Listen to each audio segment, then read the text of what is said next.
మంచిది. దేవుని వాక్యాన్ని ధ్యానం చేద్దాం. ఆదికాండము 3వ అధ్యాయము 17వ వచనాన్ని ధ్యానం చేద్దాం. ఆదికాండము ఆయన 3వ అధ్యాయము 17వ వచనం. ఆయన ఆదాముతో నీవు నీ భార్య మాట విని తినవద్దని నేను నీకు ఆజ్ఞాపించిన వృక్ష ఫలములు తింటివి గనుక నీ నిమిత్తము నేల శపించబడి ఉన్నది. ప్రయాసముతోనే నీవు బ్రతుకు దినములన్నీయు దాని పంట తిందువు. అది ముండ్ల తుప్పలను గచ్చ పొదలను నీకు మొలిపించును. పొలములోని పంట తిందువు. నీవు నేలకు తిరిగి చేరు వరకు నీ ముఖపు చెమట కార్చి ఆహారము తిందువు. ఎలయనగా నేల నుండి నీవు తీయబడితివి. నీవు మన్నే గనుక తిరిగి మన్నైపోదు అని చెప్పాను. చాలండి. ఇక్కడ చదువుకున్న లేఖన భాగాన్ని ధ్యానం చేసినప్పుడు దేవాతి దేవుడు మొదటి మనుషుడైన ఆదాముతో మాట్లాడుతున్నాడు. ఏమని మాట్లాడుతున్నాడయ్యా అంటే, నీ భార్య మాట విని తినవద్దని నేను నీకు ఆజ్ఞాపించిన వృక్ష ఫలములు తింటివి గనుక నీ నిమిత్తము నేల శపించబడింది. ఈ రోజున మన దైనందిక కుటుంబ దాంపత్య జీవితాల్లో చాలా కుటుంబాలు శాపగ్రస్తమైన అనుభవాలు అనుభవిస్తూ ఉన్నాయి. చాలా కుటుంబాల్లో జీవితాలు ఎలా ఉన్నాయి అంటే, ముండ్ల పొదలు మీద పడితే ఎలా ఉంటాయో అలాంటి అనుభవం కలిగి జీవించేవారుగా ఉంటున్నారు. చాలామంది జీవితాల్లో ప్రయాస రాత్రనక పగలనక ప్రయాస పడుతున్నారు. కానీ వారి జీవితాల్లో ఏం లేదయ్యా అంటే సమృద్ధి లేదు, సంతృప్తి లేదు. వారి జీవితాల్లో ఏమి లేదయ్యా అంటే నెమ్మది లేదు. ఏం లేదండి, నెమ్మది లేదు. చాలా కుటుంబాలను మీరు చూడండి, అయ్యా ఆస్తి ఉంది, అంతస్తు ఉంది, పేరు ఉంది, కానీ నెమ్మది లేదయ్యా అంటారు. కొంతమంది ఏమంటారో తెలుసా, అయ్యా రాత్రి పగలు కష్టపడుతున్నామయ్యా, కుటుంబంలో సమృద్ధి లేదయ్యా, సంతోషం లేదయ్యా, నెమ్మది లేదయ్యా, నా ప్రయాస అంతా వ్యర్థమైపోతుందయ్యా. ఎన్నడూ నేను ప్రయాసపడను, నేను చెమటోర్చవలసి వస్తుంది, నా చెమట రక్తం వల్లే కారుస్తున్నాను, కానీ కుటుంబం ఏమాత్రం వృద్ధిలోకి రావటం లేదు అని చాలామంది చెప్తారు. ఈ రోజున నీ కుటుంబం శాపగ్రస్తమైన అనుభవానికి వెళ్ళటానికైనా, నీ ప్రయాస వ్యర్థమైపోవటానికైనా, ఈ రోజున నీ జీవితంలో చెమట కార్చి కష్టమైన జీవితాన్ని జీవించటానికైనా కారణం ఏంటో తెలుసా? నీ జీవితంలో ఎక్కడో దేవుని మాటను నువ్వు ధిక్కరించిన వాడగా ఉన్నావు. అందుకే ప్రయాసపడుతున్నావు, కానీ నీ జీవితంలో నెమ్మది లేదు. దేవుని వాక్యం చెప్తుంది, విత్తిన చోటల్లా నీవు 100 ఫలం కోసేవాడుగా ఉండాలి. నీ చేతి పనుల్లో దేవుడు నీకు తోడై ఉంటే నువ్వు చేసే ప్రతి కార్యం ఏమవుతుందో తెలుసా? సఫలమవుతుంది. నువ్వు వ్యవసాయం చేసినా, వ్యాపారం చేసినా, చేతి వృత్తులు చేసినా, ఉద్యోగం చేస్తున్నా, ఎడ్యుకేషన్లో ఉన్నా, ఏ పని చేస్తున్నా అది సఫలమయ్యేదిగా ఉంటది. కానీ చాలా మంది జీవితాల్లో విఫలమయ్యి ప్రయాసపడి చెమట కారుస్తారు, కానీ ప్రయోజనం లేదు. ఎందుకు ఇలా కుటుంబాలు ప్రయాసపడుతున్నారు కానీ నెమ్మది లేనటువంటి జీవితాలు అంటే, ప్రభు ఇక్కడ చూటుగా చెప్తున్నాడు ఆదాముతో. ఏమని చెప్తున్నాడు తెలుసా? ఆదామా, నీ భార్య మాట విని, ఎవరి మాట? నీ భార్య మాట విని తినవద్దని నేను నీకు ఆజ్ఞాపించిన వృక్ష ఫలములు తిన్నావు. ఎవరి మాట విన్నాడంట? భార్య మాట విని తినకూడని పండ్లు తిని శాపగ్రస్తుడయ్యాడు. ఈ రోజున చాలా మంది జీవితాల్లో శ్రమలకు కారణం, శోధనలకు కారణం ఏంటో తెలుసా? చాలా మంది అనుకుంటారు, ఇదేంటయ్యా మేము ఎంత కష్టపడుతున్నాం, మా జీవితాల్లో లాభం లేకుండా పోతుంది. ఎందుకు లాభం లేదో తెలుసా తమ్ముడా? ఎందుకు ప్రయాసపడుతున్నావో తెలుసా తమ్ముడా? ఎందుకు శాపాన్ని నువ్వు అనుభవిస్తున్నావో తెలుసా? నీ జీవితంలో దేవుని ఆజ్ఞలను తిరస్కరించిన బుద్ధి నీలో ఉంది. దేవుని మందిరంలోనే ఉంటావు. ఏదేను తోటలోనే ఉన్నాడు. ఏ తోటలో ఉన్నాడు? ఏదేను తోటలోనే ఉన్నాడు. కానీ దేవుని ఆజ్ఞను మాత్రం తిరస్కరించాడు. ఏం చేశాడండి? తిరస్కరించాడు. ఈ రోజున దేవుని సంఘంలోనే ఉంటున్నావు. దేవుడు వాక్యం ద్వారా నిన్ను దర్శిస్తున్నాడు, నీతో మాట్లాడుతున్నాడు. ఏది చేయాలో, ఏది చేయకూడదో, ఏది తినాలో, ఏది తినకూడదో, ఎవరితో సహవాసం చేయాలో, ఎవరితో సహవాసం చేయకూడదో, ఎక్కడికి వెళ్ళాలో, ఎక్కడికి వెళ్ళకూడదో దేవుడు ప్రతి క్షణం ప్రతిరోజు నీతో మాట్లాడుతూనే వస్తున్నాడు. ఆమేన్. ఆదాముతో మాట్లాడినట్లుగా నీతో కూడా మాట్లాడుతున్నాడు ప్రభు. కానీ నువ్వేం చేస్తున్నావు తెలుసా? ఆయన మాటను పెడచెవున పెడుతున్నావు. ఆయన ఆజ్ఞను నువ్వు తిరస్కరించేవాడుగా ఉంటున్నావు. ఇక్కడ తన భార్య మాట విన్నాడు. ఎవరు? ఆదాము గారు. ఎవరి మాట విన్నాడు? భార్య మాట విన్నాడు. చాలా మంది భార్యలు మంచి చేయటానికి ప్రోత్సహించరు, కానీ చెడు చేయటానికి ప్రోత్సహిస్తారు. చెడు చేయటానికి ప్రోత్సహిస్తారు. ఈ రోజున అవ్వ కూడా ఏం చేసిందో తెలుసా? సాతాను మాట విని దేవుని మాటను పెడచెవిని పెట్టి తినకూడని పండ్లు తినేసింది. ఏం చేసిందండి? తినకూడని పండ్లు తినేసి కొంచెం ఒళ్ళో వేసుకుని వచ్చి ఆదాముకి పెట్టింది. ఎవరికి పెట్టిందండి? ఆదాముకి పెట్టింది. ఆదాము ఏమి మాట్లాడకుండా, ఇవెక్కడివి? ఇవి ప్రభు చెప్పిన మంచి చెడులు తెలివినిచ్చే కాయల్లాగా ఉన్నాయి. ఈ కాయలు నువ్వు ఎందుకు కోసుకొచ్చావు? నన్ను తినమంటున్నావేంటి అని ఒక ప్రశ్న కూడా అడగల. భార్య ఇచ్చింది, తినేశాడు. నేను ఒక మాట చెప్తాను, వినండి. ఈ రోజున దేవుని ఆజ్ఞను అతిక్రమించటానికి నీ భార్య అయినా, నీ బంధువులైనా, నీ రక్త సంబంధికులైనా, నీ స్నేహితులైనా, లేకపోతే రాజులైనా, అధికారులైనా, ఎవరు నిన్ను ప్రేరేపించినా నీవు వారి ప్రేరేపణలకు లొంగకుండా ఉండాలి. ఆమేన్. నీవు ఎప్పుడైతే వారి ప్రేరేపణలకు లొంగకుండా ఉంటావో అప్పుడు దేవుని మాటను వినగలుగుతావు. దేవుని ఆజ్ఞను నీవు శిరస వహిస్తే నీ జీవితంలో దేవుని మాట వింటే ఆశీర్వాదం పొందుతావు. ఆమేన్. దేవుని మాట కాకుండా మనుషుల మాటలు, అది భార్య కావచ్చు, లేకపోతే అక్క కావచ్చు, చెల్లి కావచ్చు, తమ్ముడు కావచ్చు, దేవునికి విరుద్ధమైనటువంటిది ఏది చేయమన్నా నీవు దాన్ని యాక్సెప్ట్ చేయకూడదు. ఆమేన్. ఈ రోజున చాలా మంది ఏం చేస్తున్నారో తెలుసా? చాలా మంది చెల్లెళ్ళు, మీరు కోపం రావచ్చు, నేను చెప్పేది ఏంటి అంటే, మీరు మీ భర్తలను దేనికోసం ఎంకరేజ్ చేయాలి అంటే మంచి చేయటానికి. ఏం చేయటానికి? అందరూ చెప్పండి.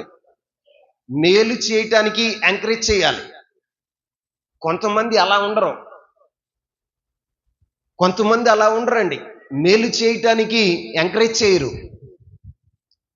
ఏం ఎంకరేజ్ చేస్తారో తెలుసా? తల్లిదండ్రుల మీద గొడవలాడటానికి, అన్నదమ్ముల మీద గొడవలాడటానికి, ఈ రోజున ఊరోళ్ళ మీద దెబ్బలాడటానికి. ఏమంటారో తెలుసా? వాడు అంతలా మాట్లాడుతూ ఉంటే నువ్వు మాట్లాడవేంటి? ఎద్దులాగా మెదలకుండా ఉంటున్నావేంటి? గోడలాగా మెదలకుండా ఉంటున్నావేంటి అని భర్తకి కోపం రప్పించేటట్టుగా మాట్లాడతారు. ఈ రోజున దేవుని పిల్లలమైన మనం నేర్చుకోవలసిన ఆత్మీయ పాఠం ఏంటి అంటే, దేవుని ఆజ్ఞలకు అనుకూలంగా మన కుటుంబాన్ని నడిపించుకోవటానికి ప్రయత్నం చేయాలి.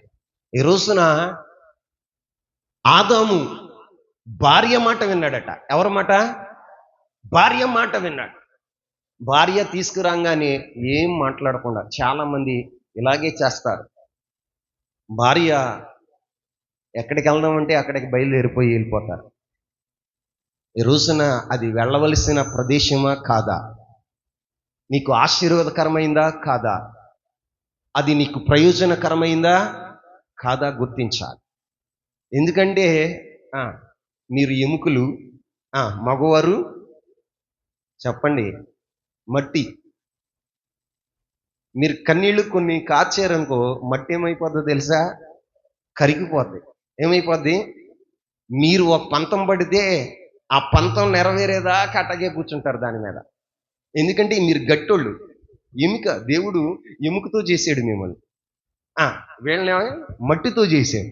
దీంతో చేశాడని మట్టితో చేశాడు. అందుకే 2 కన్నీళ్ళు ఏంటండి, 2 కన్నీళ్ళు నువ్వు కారిస్తే ఏమైపోతాడో తెలుసా? మగవాడు కరిగిపోతాడు. నేను ఒక మాట చెప్తాను. నేను అమ్మగారి ఇంటికి తీసుకెళ్ళమని కన్నీళ్లు కారుస్తావు, పెళ్లికి తీసుకెళ్ళమని కన్నీరు కారుస్తావు, ఫంక్షన్లకి తీసుకెళ్ళమని కన్నీరు కారుస్తావు, మరి దేవుని మందిరానికి తీసుకెళ్ళమని కన్నీరు కారుతావా? చెప్పండి చెల్లెలు, మీకే ఇది ప్రశ్న. ఎప్పుడన్నా కార్చావా? నన్ను దేవుని మందిరానికి తీసుకెళ్ళయ్యా, నీవు నేను దేవుని మందిరానికి వెళ్తే మన పిల్లల్ని దేవుడు ఆశీర్వదిస్తాడయ్యా అని నువ్వు ఎప్పుడైనా నీ భర్త ఎదుట కన్నీళ్లు కార్చావా? చీర కొనలేదని, ఏం కొనలేదని, చీర కొనలేదని, అమ్మగారి ఇంటికి తీసుకెళ్ళలేదని, ఏవేవో చేయలేదని కన్నీళ్లు విడుస్తాం. ఈ రోజున ఒక ఆత్మీయుడు, ఒక ఆత్మీయురాలు తెలుసుకోవలసిన పాఠం ఏంటి అంటే, అవ్వ తినకూడని పండ్లు తినేసింది. ఆమె తినటమే కాకుండా తన భర్తకు కూడా పెట్టేసింది. పెడితే ఏమైందో తెలుసా? దేవుని ఆజ్ఞను వారు అతిక్రమించారు. దేవుని ఆజ్ఞను అతిక్రమించారు. దేవుని ఆజ్ఞను అతిక్రమించటం వలన ఆదాము కుటుంబానికి శాపం దిగి వచ్చింది. ఏమొచ్చిందండి? ఆదాము వలన భూమి శపించబడింది. భూమి మీద ముండ్ల తుప్పలు, గచ్చ పొదలు మొలిసినాయి. అంతవరకు భూమి మీద ముండ్ల తుప్పలు కానీ గచ్చ పొదలు కానీ లేవు. దేవుడు ఏం చేశాడు తెలుసా? వారిని ఏదెనులో పెట్టినప్పుడు సకల ఫలవృక్షములు పెట్టాడట. ఏం పెట్టాడు? సకల ఫలవృక్షములు పెట్టాడు. వారి జీవితంలో పొద్దున్నే లేవటం, పళ్ళు కోసుకోవటం, తినటం. ఏంటండి? పొద్దున్నే లేవటం, పళ్ళు కోసుకోవటం, తినటం. అంతేగాని ఇదిగో ఈ ఆపిల్కాయ మొక్క ఇక్కడ మనం నాడదాము, ఈ ద్రాక్ష తీగని ఇక్కడ నాడదాము, ఈ దానిమ్మ చెట్లు ఇక్కడ నాడదాము అన్న ఆలోచన లేదు. నాటిన అనుభవం లేదు, కష్టపడిన అనుభవం లేదు, చెమట పట్టిన అనుభవం లేదు. దేవుడు సుఖవంతమైన జీవితాన్ని ఆదాముకి ఇస్తే ఆదాము ఏం చేశాడో తెలుసా? దేవుని మాటను ధిక్కరించి, ఆజ్ఞను అతిక్రమించి శాపాన్ని కొని తెచ్చుకున్నాడు. అందుకే ప్రయాస ఏంటండి? ప్రయాసతో కూడినటువంటి జీవితాన్ని దేవుడు అనుగ్రహించాడు. ఎందుకు నువ్వు ప్రయాసపడుతున్నావు తెలుసా? ఈ రోజున నీ జీవితంలో ఎంతో ప్రయాసపడతావు, కానీ కుటుంబాన్ని కొంచెం కూడా వృద్ధి చేయలేవు. చాలా మంది రాత్రి పగలు కష్టపడతారు, ఎండ వానికి తడిసిపోతారు, కానీ వారి జీవితంలో ప్రయోజనం ఉండదు. కారణం ఏంటో తెలుసా? వారి జీవితాల్లో ఎక్కడో దేవుని ఆజ్ఞను అతిక్రమించారు. ఏం చేశారండి? మళ్ళీ వీళ్ళు చెప్తారు, ఏం దేవుడు ఏం లోకం. డానియేల్ గారు వచ్చిన కానీ మందిరానికి వెళ్తున్నామరా, మా జీవితాల్లో మార్పు లేదు. ఎందుకు మార్పు లేదో తెలుసా? మీ కుటుంబాల్లో పరిస్థితి ఎందుకు మార్పు రాలేదో తెలుసా? మీరు దేవుని ఆజ్ఞను అతిక్రమిస్తున్నారు. ఏం అతిక్రమిస్తున్నారు? దేవుని ఆజ్ఞను అతిక్రమిస్తున్నారు. దేవుని ఆజ్ఞను అతిక్రమించి మీ జీవితాల్లో దేవుడు చేయొద్దన్న పని మీరు చేసి మీ జీవితాల్లో శాపాన్ని కొని తెచ్చుకున్నారు. బైబిల్లో రాయబడిన మాటలు మీరు ధ్యానం చేస్తే యోసేపు పని చేస్తున్నాడట. ఏ పని చేసినా కూడా అతని చేతులు సఫలమవుతున్నాడు. ఏమవుతుంది? ఏ పని చేసినా, వ్యవసాయం చేసినా, వ్యాపారం చేసినా, ఇంటి పని చేసినా, వంట పని చేసినా అది ఎలా ఉంటుందో తెలుసా? సఫలమవుతుందట. దానిని యజమానుడు గుర్తించాడు. ఆ ఇంటి యజమానుడు గుర్తించాడు. అరే, యోసేపు దాసుడుగా వచ్చినది మొదలుకొని ఇతను చేతులతో చేసే ప్రతి పని దేవుడు సఫలం చేస్తున్నాడు. ఏం చేస్తున్నాడండి? సఫలం చేస్తున్నాడని యజమానుడు గుర్తించి ఏం చేశాడో తెలుసా? ఆ ఇంటినంతటిని యోసేపు చేతికి అప్పగించాడు. ఆమె మరి నువ్వు చేస్తున్న పనిలో సఫలమవుతున్నావా, విఫలమవుతున్నావా? వ్యవసాయం చేస్తున్నావు, సఫలమవుతుందా? ఎందుకని అవట్లా?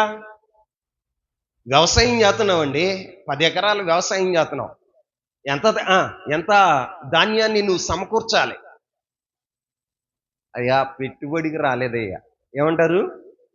పెట్టుబడికి రాలేదయ్యా, సంవత్సరం అంతా కష్టపడ్డాను, నా కష్టం పోయింది కానీ ఆ పెట్టుబడి మాత్రం వచ్చింది. ఎందుకు ఇలా జరుగుతుంది? వ్యాపారం చేస్తున్నావు, ఎందుకు వృద్ధి కలగట్లా? ఈ రోజున నువ్వు చేసే పనులు ఎందుకు నువ్వు కష్టపడుతున్నావు కానీ నీ కష్టార్జితాన్ని ఎందుకు అనుభవించలేకపోతున్నావు? ఎందుకో తెలుసా? ఈ రోజున దేవుని ఆజ్ఞను అతిక్రమించే మనస్సు మనకుంది కాబట్టి ఈ రోజున శాపగ్రస్తమైన అనుభవాలు, ముండ్ల తుప్పల అనుభవాలు. ఏంటండి ముళ్ళ తుప్పలు అంటే? అర్థం ఏంటో తెలుసా? ఐకిక విచారాలు. ఏంటండి? ఐకిక విచారాలు. ఈ ముండ్ల తుప్పల మీద పడితే, ఐకిక విచారాలు మీద పడితే నువ్వు వంగిపోతావు, కృంగిపోతావు, కృషించిపోతావు. ఏరా బ్రదర్, ఏంట్రా అలాగున్నావు అంటే? ఏం చెప్పనురా, రాత్రులు నిద్ర పట్టట్లా. ఏంటి? ఏరా, ఎందుకు నిద్ర పట్టలేదురా? బాగా కష్టపడతావు కదా. కష్టపడతాను రా, వాస్తవమే. రేపు పొద్దున్నే తలుసుకుంటుంటే పొద్దున్నే సీటీ కట్టాలి. ఏం కట్టాలి చెప్పండి? సీటీ కట్టాలి. నిద్ర పట్ల రాత్రంతా. ఎందుకు పడుతుంది? ఎందుకు పడుతుంది? నువ్వు దేవుని మాట విననంత కాలం నీ జీవితంలో నువ్వు చేసేది ఏది కూడా సఫలమవదు. ప్రభువే అన్నాడు, నువ్వు నా ఆజ్ఞను అతిక్రమించావు కాబట్టి నిన్ను బట్టి భూమి శపింపబడింది. ఏమైందండి? నిన్ను బట్టి భూమి శపింపబడింది. ఈ భూమి ముండ్ల తుప్పలను, గచ్చ పొదలను మొలిపిస్తుంది. ఏం మొలిపిస్తుంది అంటే? ముండ్ల తుప్పలు, గచ్చ పొదలు. అంతేకాదు, అది ఏం చేస్తుందో తెలుసా? ఆ వ్యవసాయం చేయటానికి నీ చెమటోర్చాలి. ఏమోర్చాలని? ఎందుకు ఇంత కష్టం? ఎందుకో తెలుసా? నువ్వు దేవుని మాటను వినలా. దేవుడు ఒకటి చెప్తే ఒకటి చేస్తావు నీ జీవితంలో. తమ్ముడా, చెల్లమ్మ, నీ జీవితంలో దేవుని ఆజ్ఞను అతిక్రమిస్తే నీ జీవితంలో శాపగ్రస్తమైన అనుభవాలు తప్ప ఆశీర్వాదం ఉండదు. ఏముండదండి? ఆశీర్వాదం ఉండదు. ఈ రోజున చాలా మంది చెప్పుకుంటూ ఉంటారు, అయ్యా మందిరానికి వెళ్ళాం, కలిసి రాలే. ఎందుకు కలిసి రాలా? నువ్వేమో ఆజ్ఞలను అతిక్రమించి, దేవుని ఆజ్ఞలను అతిక్రమించి అక్రమం చేస్తూ ఉంటావు, అక్రమంగా నడుస్తూ ఉంటావు, అక్రమ పనులు చేస్తూ ఉంటావు, అక్రమ తలంపులతో ఉంటావు. ఈ రోజున నీ జీవితంలో ఏవేవో చేస్తూ మళ్ళీ దేవుని మీద వేస్తావు. ఎవరి మీద? దేవుని మీద, దేవుని మందిరం మీద. ఆ మందిరానికి వెళ్ళాం, ఏం కలిసి వచ్చింది? నీ బ్రతుకు మారకుండా ఏం కలిసి రాదు. నేను చెప్తున్నాను, ఖచ్చితంగా చెప్తున్నాను, నీ బ్రతుకు మారనంత కాలం, నీ ఆలోచన సరళి మారనంత కాలం, నీ జీవితంలో అక్రమాన్ని మాననంత కాలం, ఈ రోజున నీ జీవితంలో దేవుని ఆజ్ఞలను నువ్వు అతిక్రమించే జీవితం నువ్వు విడిచిపెట్టనంత కాలం నువ్వు ఎక్కడేసేవా గొంగడి అంటే అక్కడే ఉంటావు. నీ బ్రతుకేం మారదు. నువ్వు అనుకోవచ్చు, అయ్యా మందిరానికి 10 సంవత్సరాల మట్టి వస్తున్నా, కానీ నీ బ్రతుకులో మార్పు లేదు. ఏం లేదు? బ్రతుకులో మార్పు లేదు.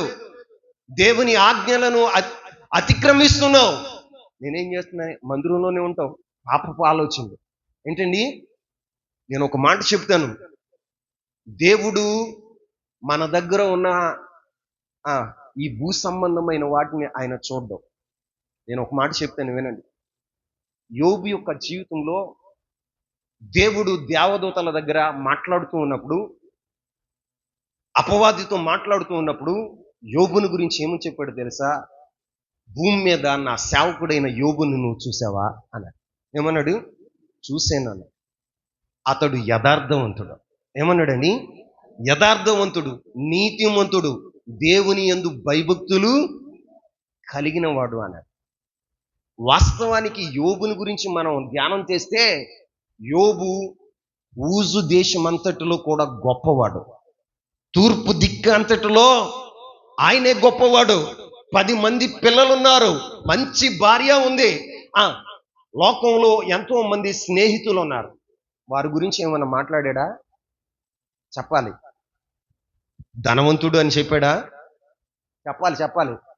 ధనవంతుడు అని చెప్పాడా? గొప్ప పేరున్నవాడని చెప్పాడా? చెప్పండి. ఏం చూశాడు? యథార్థతను చూశాడు. యోబులో ఏం చూశాడు? నీతిని చూశాడు. దేవుడు ఏం చూశాడు? దేవుని యందు భయభక్తులు కలిగి ఉండటం చూశాడు. ఈ రోజు నిన్ను కూడా ప్రభు ఏం చూస్తున్నాడో తెలుసా? నువ్వు చేసే పరిచర్య చూడడం, నువ్వు చేసేటువంటి నువ్వు ఇచ్చే కానుకల వైపు ఆయన చూడడు. నువ్వు చేసేటువంటి లోక సంబంధమైన ఏటిని వైపు ఆయన చూడడు. నువ్వు పదవిలో ఉన్నావా, సింహాసనం మీద కూర్చున్నావా, ఆయనకు అనవసరం. నువ్వు కోటీశ్వరుడువా, ఆయనకు అనవసరం. దాన్ని చూడడం. దేన్ని చూస్తాడో తెలుసా? నీ అంతరంగ జీవితాన్ని చూస్తాడు. ఆమేన్ చెప్పండి. ఈ అంతరంగ జీవితంలో దేవుడు కోరుకున్నది ఉంటే దేవుడు ఏం చేస్తున్నాడో తెలుసా? నీకు సర్టిఫికెట్ ఇస్తాడు. ఆమేన్.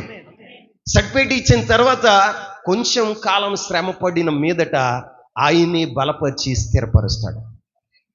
ఎంతగా స్థిరపరుస్తాడయ్యా అంటే, యోబు జీవితంలో యథార్థతను, నీతిని, దేవుని యందలి భయభక్తులను చూసిన దేవుడు ఏం చేశాడు తెలుసా? 2 ఆశీర్వదించాడు. అపవాది దేవునితో చెప్పింది, దేవా, యోబు ఊరికి నిన్ను ఆరాధించట్లేదు, ఇదిగో ఆస్తి ఇచ్చావు, అంతస్తు ఇచ్చావు, పిల్లల్ని ఇచ్చావు, మంచి పేరు ఇచ్చావు అంటే ఇవన్నీ తీసేయి. ఏమన్నాడండి? ఇవన్నీ తీసేయి, నీకు అనుమతి ఇస్తున్నా అని దేవుడే కంచె తీశాడట. ఏం తీశాడండి? దేవుడే కంచె తీశాడట. ఎందుకంటే ఆయన భక్తి దేవునికి తెలుసు, ఆయన యథార్థత దేవునికి తెలుసు, ఆయన దేవునికి ఎలా భయపడతాడో దేవునికి తెలుసు. అంతరంగముని ఎరిగిన దేవుడు ఏం చేశాడో తెలుసా? బాహ్య సంబంధమైనవి, శరీర సంబంధమైనవి నువ్వు తీసేసినా కూడా నా భక్తుడు నన్ను సేవించటం మానడం, నా యందు భయభక్తులు కలిగి ఉంటాడు, యథార్థతను విడిచిపెట్టడు అని దేవుడు చెప్పాడు. సాతాని వాదించి అనుమతి తీసుకుని మొత్తం యోబు కలిగినవన్నీ తీసేసి, కానీ యోబు యథార్థతను విడవల, భక్తిని విడవల, ఆయన జీవితంలో దేవుని ఎడల భయభక్తులు విడిచిపెట్టల. దానిని బట్టి దేవుడు ఏం చేశాడు తెలుసా? చెప్పండి. 2 ఆశీర్వదించాడు.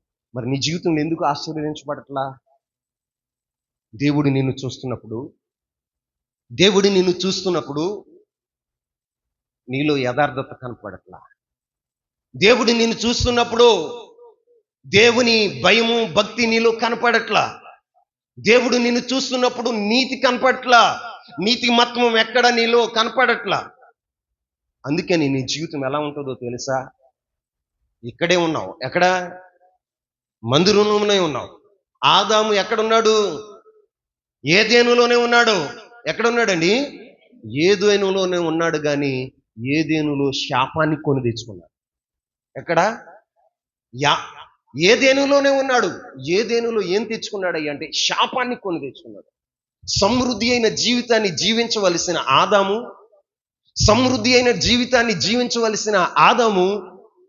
జీవితంలో ఏమొచ్చిందో తెలుసా? శాపం. ఏమొచ్చింది? చాలా మంది మందిరాలకు వచ్చి కూడా ఎందుకు శాపగ్రస్తమైన అనుభవాల్లో ఉంటున్నారు? దేవుని ఆజ్ఞను అతిక్రమించి ఈ రోజున దేవుని మందిరానికి వచ్చిన ప్రతి ఒక్కరిని దేవుడు చూస్తూ ఉంటాడు. ఆమేన్. ప్రతి మనిషిని చూస్తూ ఉంటాడు. చూస్తూ మన భక్తి, మన విశ్వాసాన్ని బట్టి ఆయన చేయడు. కానీ మనలో ఉన్న యథార్థతను బట్టి, పరిశుద్ధతను బట్టి, దేన్ని బట్టి అండి?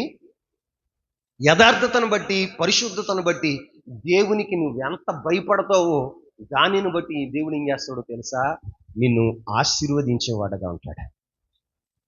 ఈ ఆదాము ఎందుకు శాపగ్రస్తుడయ్యాడయ్యా అంటే దేవుని మాట వెనక. ఎవరి మాట వెనక? ఎందుకని దేవుని మాట వినలా? భార్య మాట అన్నాడు. ఎవరి మాట అన్నాడు? నువ్వు కూడా ఈ రోజున మనుషుల మాట వింటున్నావు. అది భార్య కావచ్చు, భార్య స్థానంలో ఇంకొకరి పేరు పెట్టుకో. నీ రక్త సంబంధికులు కావచ్చు, అన్నదమ్ములు కావచ్చు, ఎవరైనా వారు నిన్ను దేవుని ఆజ్ఞను అతిక్రమించేటట్లుగా చేస్తున్నారంటే వారి సహవాసాన్ని నిన్ను విడిచిపెట్టు. ఒక సేవకుడిగా చెప్తున్నాను, వారి సహవాసాన్ని నువ్వు విడిచిపెడితే ఆశీర్వదించబడతావు. ఆమేన్, ఆమేన్ చెప్పండి. ఇక్కడ ఆదాము ఎవరి మాట అన్నాడు? భార్య మాట అన్నాడు. ఇంకొక వ్యక్తిని మీకు పరిచయం చేస్తా బైబిల్లో. చూడండి, మొదటి రాజుల గ్రంథం 13వ అధ్యాయం 26వ వచనాన్ని చదువుదాం. మార్గములో నుండి అతనికి తోడుకొని వచ్చిన ఆ ప్రవక్త ఆ వర్తమానము వినినప్పుడు యెహోవా మాటను ఆలకింపక తిరగబడిన. మొదటి రాజుల గ్రంథం, క్షమించమ్మా, మొదటి రాజుల గ్రంథం 12వ అధ్యాయము 16వ వచనం. కాబట్టి ఇశ్రాయేలు వారందరూ రాజు తమ విన్నపమును వినలేదని తెలుసుకొని రాజుకి ఇలాగు ప్రత్యుత్తరం ఇచ్చిరి. దావీదులో మాకు భాగమేది?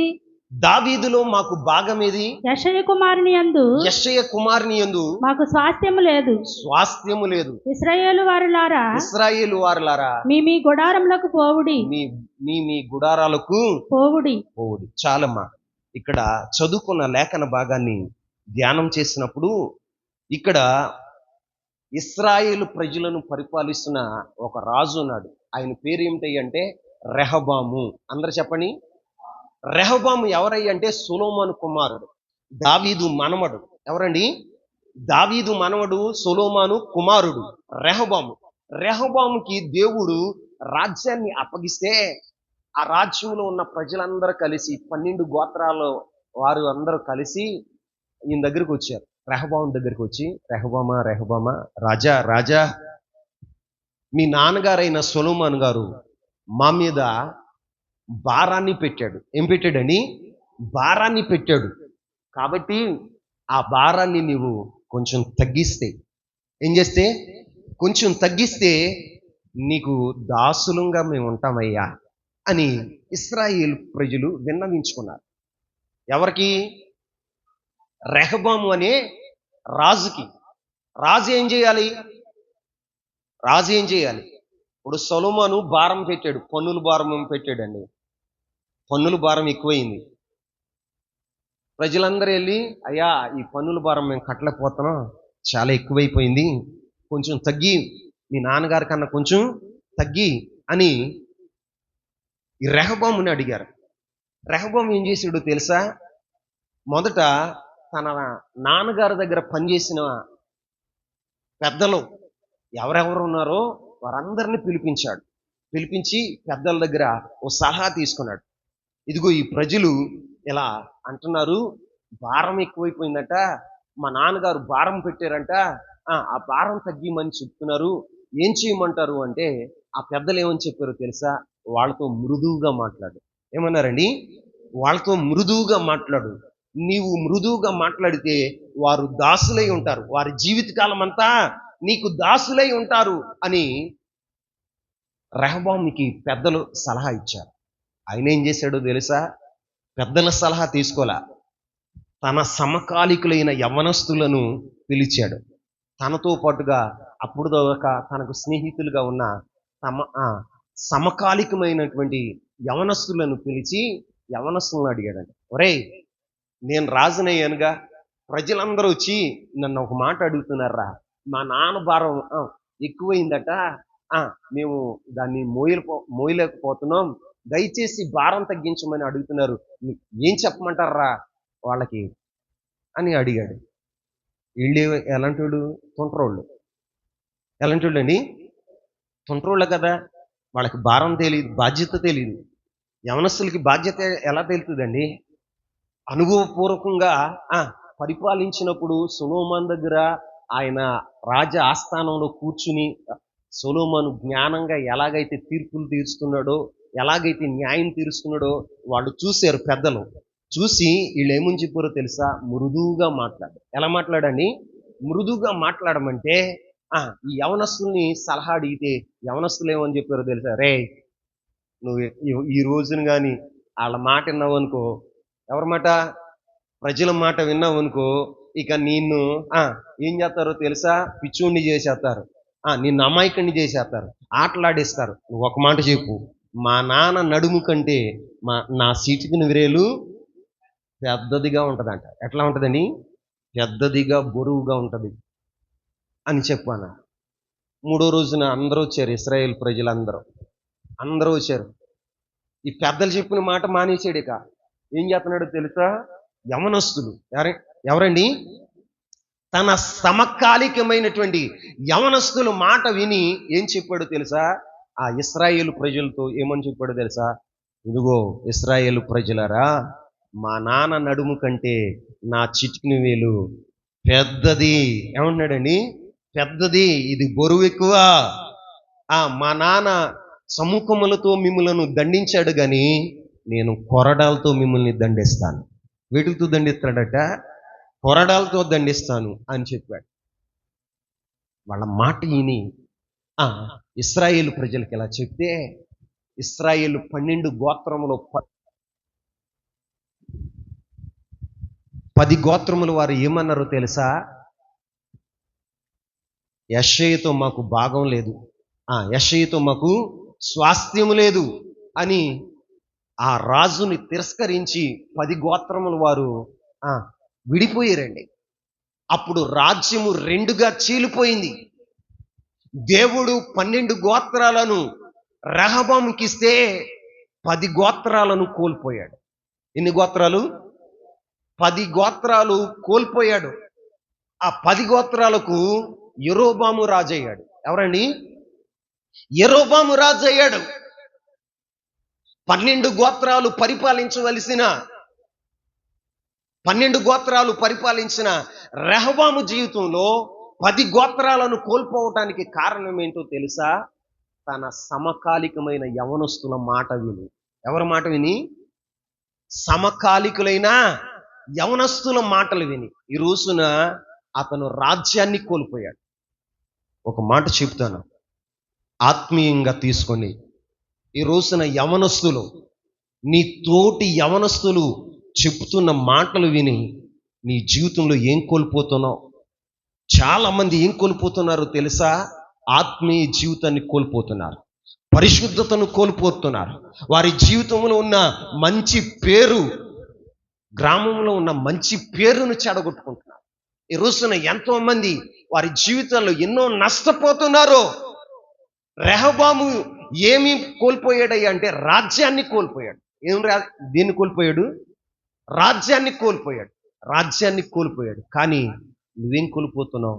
నువ్వు పరలోక రాజ్యాన్ని కోల్పోతున్నావేమో, పరిశుద్ధతను కోల్పోతున్నావేమో, దేవుడిచ్చిన రక్షణ వస్త్రాన్ని కోల్పోతున్నావేమో, దేవుడిచ్చిన అభిషేకాన్ని కోల్పోతున్నావేమో, ఈ రోజున దేవుడిచ్చినటువంటి ఆ దర్శనాన్ని కోల్పోతున్నావేమో. ఎందుకో తెలుసా? నీ జీవితంలో నీ సమకాలికులైనటువంటి వారి మాట విని. కొంతమంది చెడిపోయిన రకాలు ఉంటారు. ఏ రకాలు? మంచోళ్ళు కాదు వాళ్ళు, మంచోడిని ఎలా చెడగొట్టాలా అని ప్రయత్నం చేసేవారు సాతాను దూతలు. ఎవరండి? చెప్పండి. సాతాను దూతలు. మేము మందిరానికి వెళ్ళట్లేదా? ఏమంటారు? మేము మందిరానికే వెళ్తున్నాం, మేము క్రైస్తవులు మీరా? ఏంట్రా బాబు వణికిపోతున్నాం ఆదివారం? ఏంట్రా పాస్టర్ గారు అంటే వణికిపోతున్నావు? మేము ప్రార్థనకి వెళ్ళట్లేదా? రోజు వెళ్ళాలా? నీకు ఎలా ఉంటాయి ఆ మాటలో? నిజమేగా, వీళ్ళు ప్రార్థనకి వెళ్ళేవాళ్ళేగా, క్రైస్తవ కుటుంబమేగా. క్రైస్తవ కుటుంబం అయితే క్రమం ఎందుకు తప్పుతావు నువ్వు? క్రైస్తవ కుటుంబం అయితే దేవుని వాక్యానికి విరుద్ధంగా ఎందుకు ఆలోచన చేస్తావు? ఎందుకు ఆలోచన చేస్తావు? అక్రమం చేసి దేవుని ఆజ్ఞలను అతిక్రమించి శాపాన్ని కొని తెచ్చుకున్నాడు ఆదాం. తోటి యవనస్తుల మాటలు విని ఏం చేశాడో తెలుసా? రాజ్యాన్ని కోల్పోయాడు రెహబాము. ఈ రోజున నీ ఆత్మీయ జీవితంలో నీ తోటి యవనస్తులు నీతో కూడా సమకాలికులు. ఏంట్రా బాబు భక్తి భక్తి భక్తి భక్తి అంటున్నావు, మేము మందిరానికి రావట్లేదా? వర్త నమ్ముతుందా? నీకు పరలోకం లేదుగా, నీకు పరలోకం లేదుగా. నువ్వు మందిరానికి వస్తున్నావు, నామకార్థంగా వెళ్తున్నావు. నువ్వు దేవుని మందిరానికి వెళ్తున్నావు, కానీ నీ జీవితంలో దేవుని ప్రసన్నతని ఎప్పుడైనా చూసావా? దేవుని స్వరాన్ని ఎప్పుడైనా విన్నావా? దేవుని మందిరానికి వెళ్తున్నా నీవు దేవుని యొక్క స్పర్శని ఎప్పుడైనా అనుభవించావా? నువ్వేం చేస్తావో తెలుసా? మంచిగా భక్తిలో ఉన్నవాడిని, ఎవరిని మంచిగా భక్తిలో ఎదుగుతున్న వాడికి సలహాలు ఇస్తూ ఉంటారు. ఏం సలహాలండి? చెడిపోయే సలహాలు. ఎరా మేము తాగుతున్నామా, మేము తాగుబోతున్నామా, రోజు మేము తాగుతున్నామా? ఏదో ఫంక్షన్ వచ్చినప్పుడు, ఏమొచ్చినప్పుడు కొంచెం చాలరా బాబు ఏండ్రని తాగితే. ఏండ్రుని తాగేవాడు కొంచెం చాలు, చాలాగా సీని గారిని అడగండి చెప్తాడు అనుభవం. కొంచెం నోట్లో పోసుకున్నాడు కదా, ఎన్ని రోజులు కష్టపడ్డాడు, ఎన్ని రోజులు బెడ్ మీద ఉన్నాడు, ఎప్పుడు చెప్తానో తెలియక భయంగా. ఎట్లాగా నీ జీవితంలో కొంచెం ఏండ్రుంచాలి. నువ్వు అనుకుంటున్నావు నీ స్నేహితుడు చెప్పేది మంచి మాట, ఎంజాయ్, సంతోషం అని నువ్వు అనుకుంటున్నావేమో. కొంచెం నీలో ఉన్న అపవిత్రత, కొంచెం అవిధేయతే నీ జీవితాన్ని అంతటిని శాపగ్రస్తం చేస్తాను. నీ జీవితం అంతటిలో కోల్పోకూడని వాటిని కోల్పోయేటట్లుగా చేసేది ఏంటో తెలుసా? చిన్న అవిధేయతే. ఎంతండి? బొక్కావాని తైలంలో చిన్న ఏగబడిందంట, చచ్చిపోయిందంట. బాటిల్ అంతా సెంటు ఉంది నాన్న. ఏముంది? బాటిల్ అంతా సెంటు ఉంది. ఆ సెంట్లో ఒక ఈగ చచ్చిపోయింది. ఏమైంది?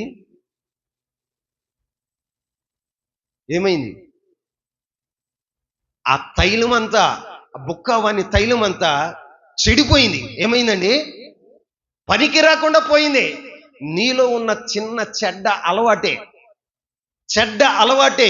నీ జీవితంలో ఎన్నో కోల్పోయేటట్లుగా చేస్తుంది. ఈ రోజున యవనస్తులు గమనించట్లేదు.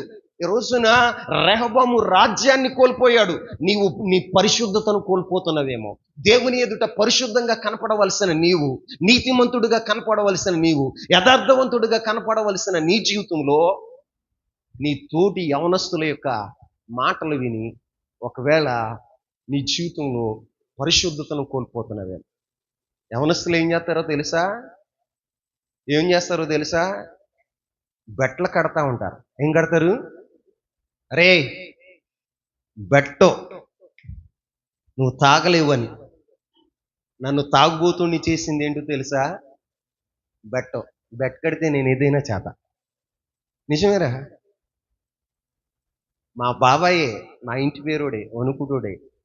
ఒక రోజున వర్షం వస్తూ ఉంది, తీసుకొచ్చి బాటిల్ తాగుతున్నాడు. తాగితే బాగానే ఉండేది, అల్లరి చేతంటే నేను ఒక మాట అన్నా, ఎరా తాగితే అల్లరి చేయాలా, పిచ్చగా కౌరులు చెప్పాలా అన్నా. నీకు తెలుసా ఇది తాగితే మాటలు వచ్చేస్తాయి అన్నాడు. ఏమన్నాడు? నేను అదంతా తాగి మెదలకుండా ఉంటాను. బెట్ అంటే బెట్ అన్నాడు. డబ్బులు కట్టి అక్కడ పెట్టాడు. మాట్లాడకుండా ఆ మూత తీసుకొని తాగేశాను. సైలెంట్గా కూర్చున్నా. ఏం చేశా? సైలెంట్గా కూర్చున్నా. ఒక గంట అక్కడ పచ్చీస్ ఆడుతా కూర్చున్నా. ఆడు చూస్తున్నాడు గుంటకాడు నక్కలాగా. ఎరా నా ముందంతా తాగేసేవరా, నా డబ్బులన్నీ దొబ్బేసేవరా, అరే అరే అరే అంటున్నాడు. ఏమంటాడు? అరే బెట్ట కోసం మందు తాగానండి, బెట్ట కోసం మందు తాగా. ఆ ముందు అక్కడ తాగి వదిలేసానా, బాబాయ్ ఏడుతున్నావుగా నడు అన్న. ఇప్పుడు అలవాటు లేనోని కౌగుంట సెంటర్ తీసుకొచ్చి ఆయనకి పూయించి మళ్ళీ నేను తాగి ఇంటికి వెళ్ళా. ఎందుకోసం తాగుబోతున్నాయి అని తెలుసా? ఒక బెట్ట కోసం. దాన్ని మర్చిపోవటానికి ఎన్ని తిప్పలు పడవలసి వచ్చిందో, ఎన్ని తిప్పలు పడవలసి వచ్చిందో. అలాగా బెట్టతో ప్రారంభించినది వ్యసనం నలుగురు ఫ్రెండ్స్ కలిస్తే తాగటం మొదలుపెట్టా. ఫంక్షన్ అంటే తాగటం మొదలెట్టా. ఫంక్షన్ అంటే తాగటం మొదలెట్టా. అది రోజు రోజుకి ఏమైపోయిందో తెలుసా? వ్యసనంగా మారింది. ఎలా మారింది? ఈ రోజున మీతో చెప్తున్న మాట, నేను అనుభవించి వాటి నుంచి నేను కోల్పోయి వాటి నుండి బయటపడి నేను చెప్తున్న మాట ఏంటో తెలుసా? అది పాయిజన్. నువ్వు తీసుకునే ప్రతీది కూడా, యవనస్తులతో కలిసి నువ్వు చేసే ప్రతీది కూడా నీ జీవితంలో ఏదో ఒకటని పోగొడతానే ఉంటుంది. రెహబాము జీవితంలో రాజ్యాన్ని కోల్పోయాడు. ఏం కోల్పోయాడు?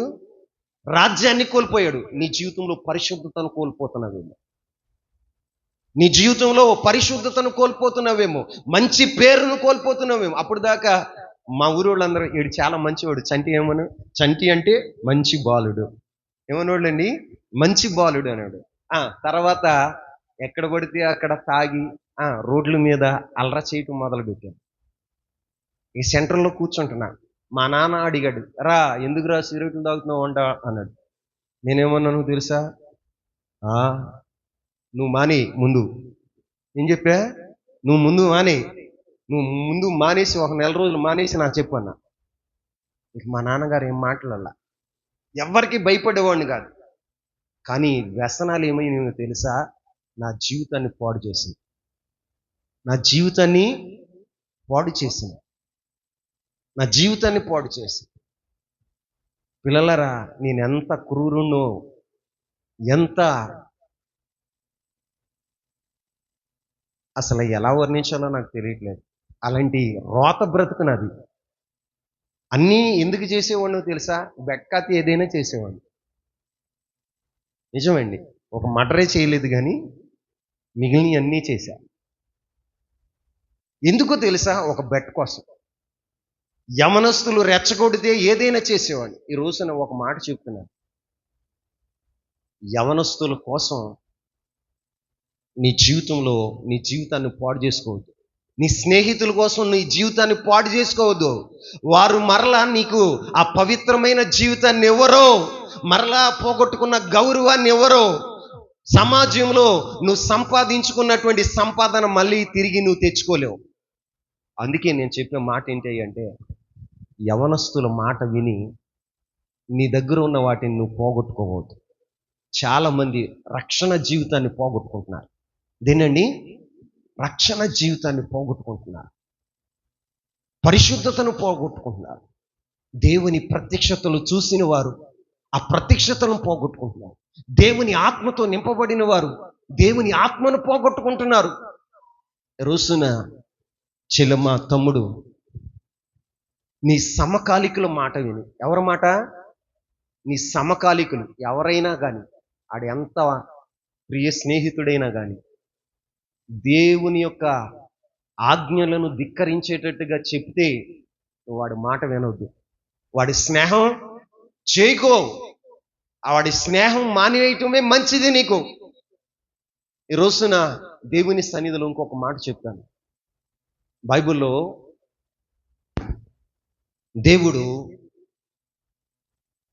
దేవుడు ఇశ్రాయేలు రాజ్యాన్ని రెండుగా చేసి 2 గోత్రాలను రెహబాముకి, 10 గోత్రాలు యెరోబాముకి అప్పచెప్పాడు.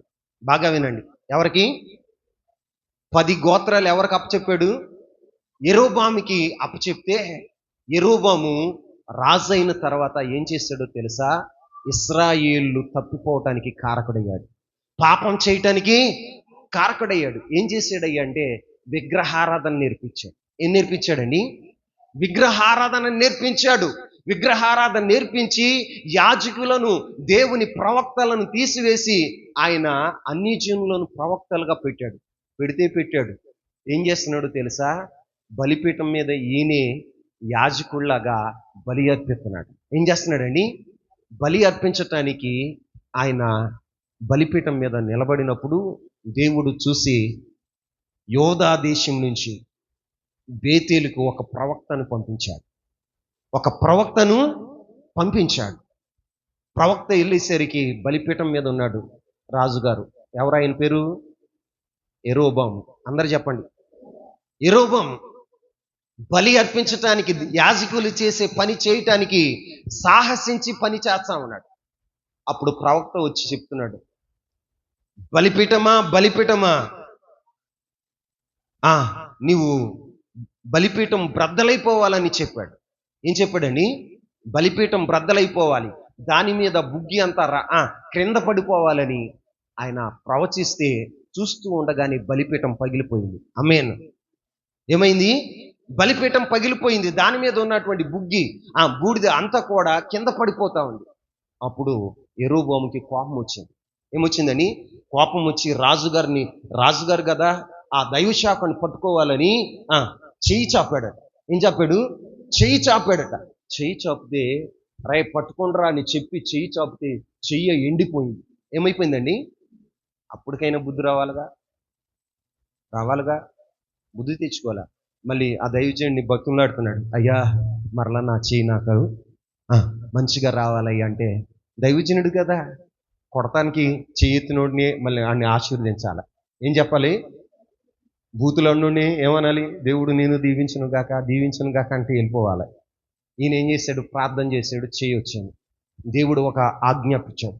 ఏం చెప్పాడు తెలుసా? నువ్వు బేతేలులో భోజనం చేయకూడదు. ఏం చెప్పాడని?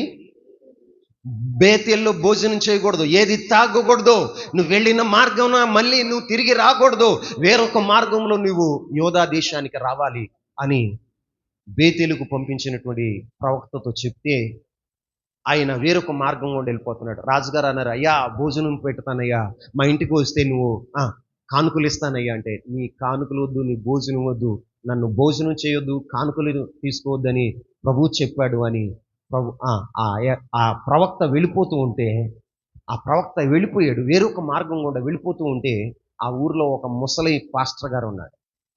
నాలాగా ఏంటి, నాలాంటి ముసలోడు ఒకడు ఉన్నాడు. ముసలోడు ఉంటే వాళ్ళ పిల్లలు వచ్చారు, మా పిల్లలు వచ్చారనమాట. మా పిల్లలు వచ్చి, నాన్నగారు ఇవాళ ఏం జరిగిందో తెలుసా అంటే, ఏం జరిగిందిరా చెప్పండి రా అన్నాడు. రాజుగారి దగ్గరికి, యెరోబాము రాజు దగ్గరికి ఒక ప్రవక్త వచ్చాడు. రాజుగారు ఏమో బలిపీఠం కట్టి బలి అర్పించాలని చూస్తే బలిపీఠంతో మాట్లాడాడు, బలిపీఠం బ్రద్దలైపోయింది, బుక్కి అంతా కూడా పాడైపోయింది. రాజుగారేమో కోపం వచ్చి చెయ్యి చాపితే, దైవజన్యం మీద చెయ్యి చాపితే చెయ్యి ఎండిపోయింది. ఏమెండిపోయింది? చెయ్యి ఎండిపోయింది అని చెప్పాడు. మరలా ప్రార్థన చేశాడు, చెయ్యి మామూలు అయిపోయింది, ఆయన భోజనం చేయకుండా వెళ్ళిపోయాడు డాడీ అని చెప్పాడు. అప్పుడు వెంటనే, అరే ఒక గాడిదకి గంత కట్టండిరా అని చెప్పాడు. గంత కడితే గబగబా ఆ గాడిద మీద కూర్చుని ఆ ముసలి దైవజనుడు ఏం చేశాడు తెలుసా? ఆ ప్రవక్తని కలుసుకున్నాడు. ఎవరినండి? ప్రవక్తని కలుసుకున్నాడు. ప్రవక్తని కలుసుకుంటే ఓ చెట్టు కింద కూర్చొని ఆయన రెస్ట్ తీసుకుంటా ఉంటే వెళ్ళి, దైవజనుడా, యోధా దేశం నుంచి వచ్చిన ప్రవక్త నువ్వేనా అంటే, ఆయన ఏమన్నాడంటే, నేనే. దేవుడు నాతో మాట్లాడి నిన్ను మా ఇంటికి తీసుకురమ్మన్నాడు. ఏమన్నాడు? మా ఇంటికి తీసుకురమ్మన్నాడు, భోజనం పెట్టమన్నాడు. అంటే ఈయన ఏం మాట్లాడకుండా ఆ దైవజనుడు వెనకాల వచ్చేసాడు. ఏం చేశాడండి? ఆ దైవజనుడు వెనకాల వచ్చేసాడు. అప్పటి వరకు దేవుని ప్రత్యక్షత కలిగిన ఆ ప్రవక్త ఏది తినాలో, ఏది తాగాలో, ఎక్కడికి వెళ్ళాలో, ఎక్కడికి వెళ్ళకూడదో, ఎలా వెళ్ళాలో, ఎలా వెళ్ళకూడదో చెప్పిన దేవుడు భోజనం చేయాలో వద్దో చెప్పడా? ఆ ముసలి పాస్టర్ గారు వచ్చి అబద్ధం చెప్తున్నాడు. అరే భోజనం, ఇంత మహిమ కలిగిన పాస్టర్ గారు భోజనం చేయకుండా వెళ్తే మన దేశానికి ఏం ఆశీర్వాదం రా అన్న ఉద్దేశంతో ఈయన ఏమంటున్నాడు తెలుసా? దేవుడు నాతో చెప్పాడయ్యా, నువ్వు వచ్చి భోజనం చెయ్యి అంటే, ఈయన దేవుని దగ్గర విచారణ చేయలా. ఏం చేయలా? విచారణ చేయకుండా వెళ్ళి ఆ దైవజనుడి ఇంటికాడ భోజనం చేశాడు. చేతి ఏం జరిగిందో తెలుసా? భోజనం చేసి సెలవు తీసుకుని వెళ్ళిపోతున్నాడు. దారిలో సింహము ఆయన్ని చీల్చేసింది. ఏం చేసిందండి? ప్రవక్తని సింహం చీల్చేసింది. ఎందుకు చీల్చేసిందో తెలుసా? దేవుని మాటను వినలా. దేవుని మాటకు తిరుగుబాటు చేశాడు. ఆయన అద్భుతం చేసిన వాడే, ఆశ్చర్య కార్యాలు చేసిన వాడే. కానీ దేవుని మాట వినకపోతే, దేవుని దగ్గర విచారణ చేయకపోతే అతనికి ఏం శిక్ష వచ్చిందో తెలుసా? ప్రాణాన్ని కోల్పోయాడు. ఏం కోల్పోయాడు? చెప్పండి. దేవుని మాట వినని నీవు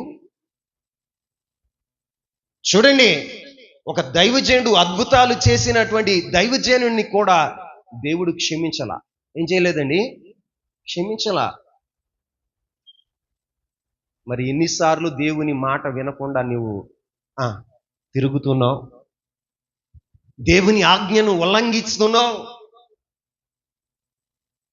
ఇంకా దేవుని కృప నీ మీద ఉంది. ఏముందండి?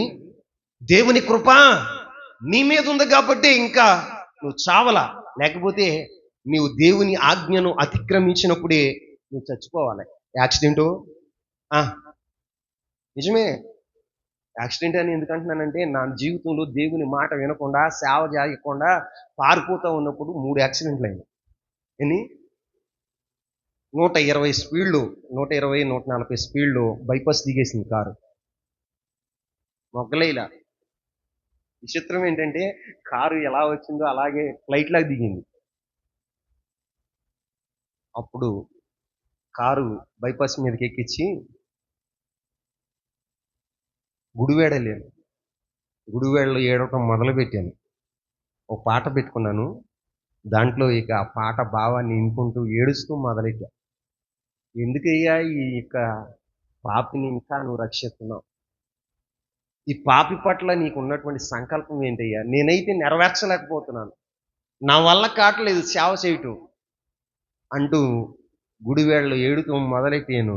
ఏలూరు వచ్చే వరకు కళ్ళు గుప్పిపోయేటట్టుగా ఇంకా కళ్ళు గ్లాసులు వేసేసుకుని ఏడ్చుకుంటూ ఒక్కడనే నెమ్మదిగా వచ్చా. ఏడ్చాను. ఎంత ఏడ్చానో తెలుసా? ఇంకా ఆ రోజు నా ఏడుపు దేవునికి తెలుసు, నాకే తెలుసు. నువ్వెన్నిసార్లు దేవుని ఆజ్ఞను అతిక్రమించలా?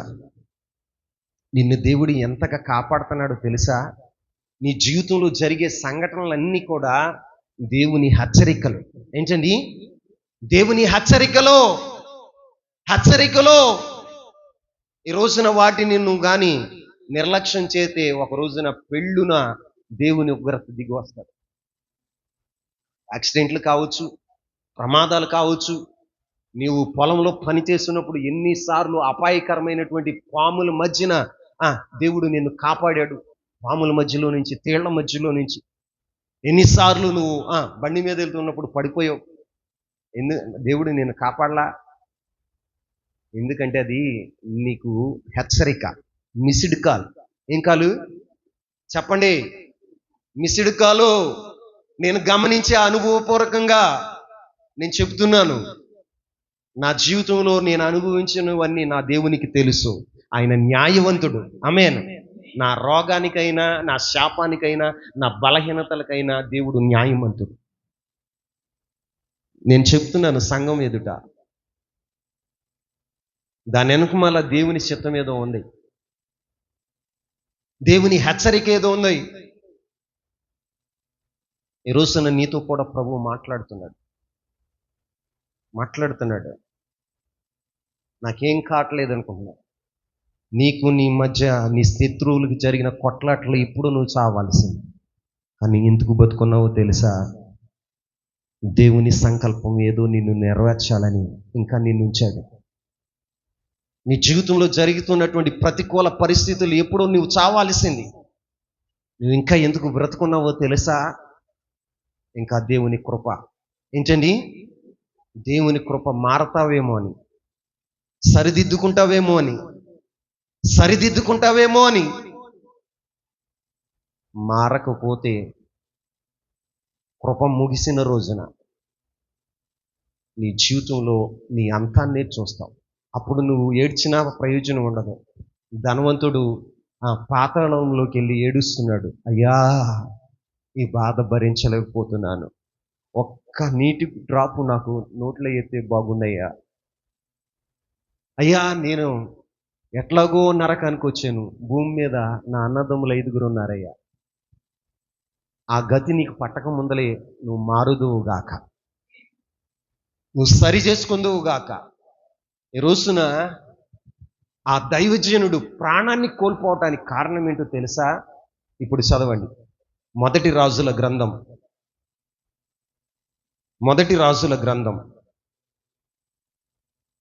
13వ అధ్యాయం 26వ వచనం.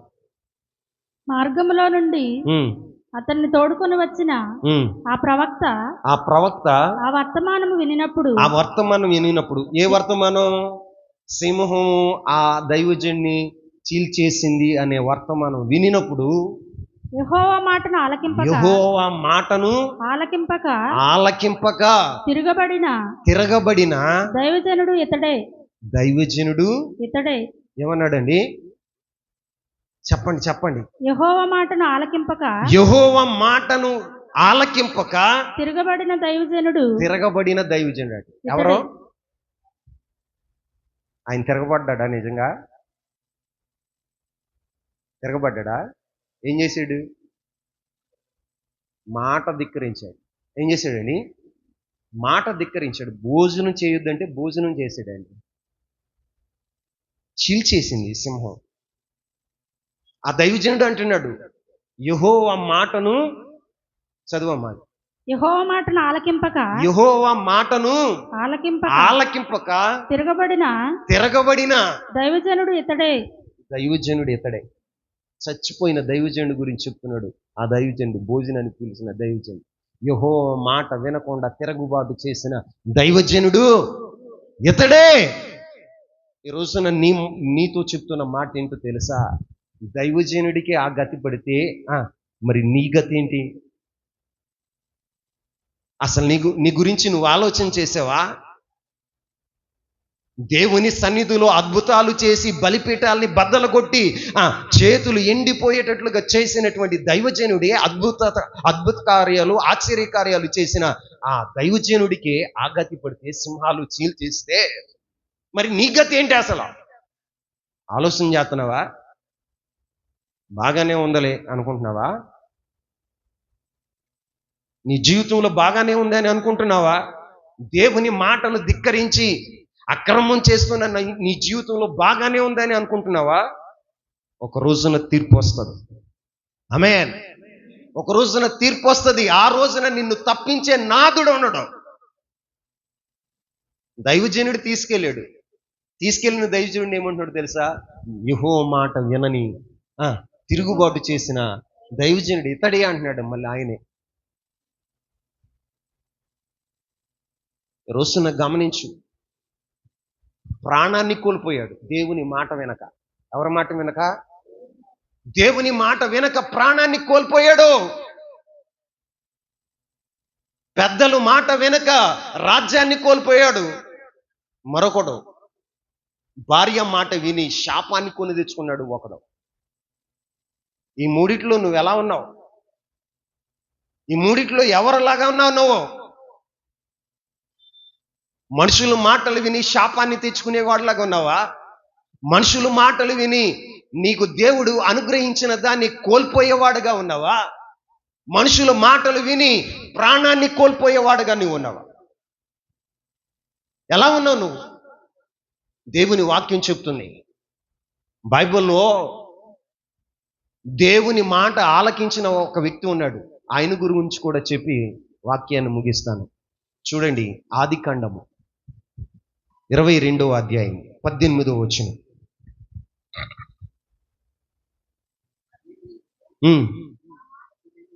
నా మాట వినినందున భూలోకములోని జనములన్నీ నీ సంతానము మూలంగా ఆశీర్వదించబడును. ఆమేన్. ఏం చేయబడును? ఆ వ్యక్తి ఎవరో తెలుసా? అబ్రహాము. ఎవరండి? అబ్రహాము దేవుని మాట విన్నాడట. అబ్రహాముని బట్టి భూలోకములో ఉన్న జనములన్నీ కూడా అతని సంతతి వలన ఆశీర్వదించబడ్డారు. ఆమేన్. దేవుని మాట విని ఆశీర్వదించబడిన వాడు అబ్రహాం. దేవుని మాట వినకుండా శాపాన్ని తెచ్చుకున్నవాడు ఆదాం. మనుషుల మాటలు విని సమస్తాన్ని కోల్పోయిన, రాజ్యాన్ని కోల్పోయిన వాడు రెహబాము. అబద్ధం చెప్పి మనుషుల మాటలు నమ్మి ఇంటికి వెళ్ళి భోజనం చేసి ప్రాణాన్ని కోల్పోయిన వాడు దైవజనుడు. నువ్వు ఎవరి జాబితాలో ఉన్నావు? ఎవరి జాబితాలో ఉన్నావు? మాట వినే జాబితాలో ఉంటావా? మాట వినకుండా మాటను నిర్లక్ష్యపరిచే జాబితాలో నీవు ఉంటావా? మాట వింటే ఆశీర్వాదం, మాట వినకుండా ఆయన మాటను ఉల్లంఘిస్తే నీ జీవితం శాపగ్రస్తం. ఏంటండి? శాపం నీకు నీవే తెచ్చుకుంటావు. ఎవడో తేడో నీ నెత్తి మీద నీవే నిప్పుల కుంపటి పెట్టుకుంటావు. ఏ కుంపటి? నిప్పుల కుంపటి పెట్టుకుంటావు. దేవుని మాటను ఎప్పుడైతే నువ్వు ధిక్కరిస్తున్నావో, ఎప్పుడైతే దేవుని ఆజ్ఞను అతిక్రమిస్తున్నావో, తినకూడని పండు తింటున్నావో, చేయకూడని పని చేస్తున్నావో, మాట్లాడకూడని మాటలు నువ్వు మాట్లాడుతున్నావో, తాగకూడదు ఏదో నువ్వు తాగుతున్నావు, వెళ్ళకూడని చోటకి ఎక్కడికో నువ్వు వెళుతున్నావు. అదేంటో తెలుసా? దేవుని ఆజ్ఞ అతిక్రమం. దేవుని ఆజ్ఞ అతిక్రమమే పాపం. పాపం వలన వచ్చే జీతం మరణం. ఏంటండి? పాపం వలన వచ్చే జీతం మరణం. ఈ రోజున నీకేది కావాలి? మరణం కావాలా? ఆశీర్వాదం కావాలా? శాపం కావాలా? ఆశీర్వాదం కావాలా? ఉన్నాయి కోల్పోతావా? ఉన్న వాటిని అంతకంతకు వర్ధిల్లేవాడుగా నీవు ఉంటావా? ఎలా ఉంటావు? ఏదైనా తోట అయిన దేవుని మందిరంలో ఉన్నావు. దేవుని మందిరంలోనే ఉండి దేవుని ఆజ్ఞలను అతిక్రమించి నువ్వు శాపాన్ని కొని తెచ్చుకుంటావా? దేవుని ఆజ్ఞను శిరస వహించి దేవుని ఆశీర్వాదాన్ని తెచ్చుకుంటావా? నీవే కాదు, నీ తరతరాలు ఆశీర్వదించబడతాయి. ఆమేన్. నీ సంతతి వలన భూమి మీద ఉన్న సమస్త జనులు ఆశీర్వదించబడతారు. అబ్రహాము దేవుని మాట విని తనతోనే కాదు తన సంతతి అంతటిని బట్టి సమస్త భూజనులను ఆశీర్వాదకరంగా ఉన్నాడు. ఎలా ఉన్నాడు? ఆశీర్వాదకరంగా ఉన్నాడు. మరి చెల్లెమ్మ, తమ్ముడు, ఒకసారి నువ్వు గమనించు. మందిరంలో ఉంటున్నా నీవు ఎలా ఉంటున్నావు? ఆజ్ఞలను అతిక్రమిస్తున్నావా? దేవుని ఆజ్ఞలను గైకుంటున్నావా? నువ్వు దేవుని ఆజ్ఞను అతిక్రమిస్తే నీ తెలియకుండానే నీ శాపం నీ నెత్తి మీదకి వచ్చేద్ది. నీ తెలియకుండానే ప్రయాస ఎక్కువైపోతుంది. నీకు తెలియకుండానే ముండ్ల తుప్పలు నీ జీవితంలో, నీ కుటుంబంలో మొలిసిపోతాయి. నువ్వు అనుకుంటావు, ఏంటి ఇది అంతా? ఎక్కడో నువ్వు దేవుని ఆజ్ఞను అతిక్రమించావు. ఇప్పుడైనా నీ ప్రయాస వ్యర్థమైపోతుందంటే, నువ్వు బహుగా కష్టపడుతున్నావు కానీ వృద్ధిలోకి రావట్లేదు అంటే కారణం ఏంటో తెలుసా? నువ్వెక్కడో దేవుని ఆజ్ఞను అతిక్రమించావు. ఇప్పుడైనా దాన్ని సరి చేసుకుంటే, దేవా నీ మాట వింటానయ్యా, నీ ఆజ్ఞను గైకుంటానయ్యా అని నువ్వు అంటే, దేవుడు కోపించునే వాత్సల్యతను చూపే దేవుడు. ఒకవేళ నీ మీదకి రావాల్సిన ఉగ్రతను పంపించకుండా ఆయన నీ మీద తన కనికరాన్ని, తన వాత్సల్యతను పంపించి నిన్ను దీవించవచ్చు. దీవిస్తాడని గ్యారంటీ చెప్పను నేను. నీకు దేవునికి మధ్య ఉన్నటువంటి అనుబంధాన్ని బట్టి ఆయన ఏదైనా చేయగలడు. ఇప్పుడైనా పశ్చాత్తాపడు, అయ్యా ఈ శాపగ్రస్తమైన అనుభవాల నుంచి విడిపించయ్యా. నిజమే ప్రభువా, నా జీవితంలో నీ మాట వెనకే శాపాన్ని కొని తెచ్చుకున్నాను. నీ మాట వెనకే నా ప్రయాస అంతా వ్యర్థమైపోతుంది. నీ మాట వెనకే ప్రభువా నా జీవితంలో ముండ్ల తుప్పలు మొలుస్తున్నాయి ప్రభువా. భార్య భర్తల మధ్యన ముండ్ల తుప్పల్లాగా ముండ్ల తుప్పల అనుభవాలు గుచ్చుకుంటున్నాయి. భార్య మాట భర్తకి, భర్త మాట భార్యకి, తల్లిదండ్రుల మాటలు పిల్లలకి, పిల్లల మాటలు తల్లిదండ్రులకు గుచ్చుకుంటున్నాయి, గాయాలవుతున్నాయి. కారణం ఏంటి? ముండ్ల తుప్పలు మొలిసినాయి. ఏం మొలిసినాయి? చెప్పండి. ముండ్ల తుప్పలు మొలిసినాయి. ఇప్పుడైనా దేవుని సన్నిధిలో ప్రార్థన చేస్తావా? చేతులు ఎత్తుతావా? ఉన్న చోటున మోకరిస్తావా? అయ్యా, నీ ఆజ్ఞను నేను మీరేను కాబట్టి నా జీవితంలో శాపాన్ని కొని తెచ్చుకున్నానయ్యా. నీ ఆజ్ఞను మీరేను కాబట్టి ముండ్ల తుప్పలు మొలిసినాయ్యా. నా ప్రయాస అంతా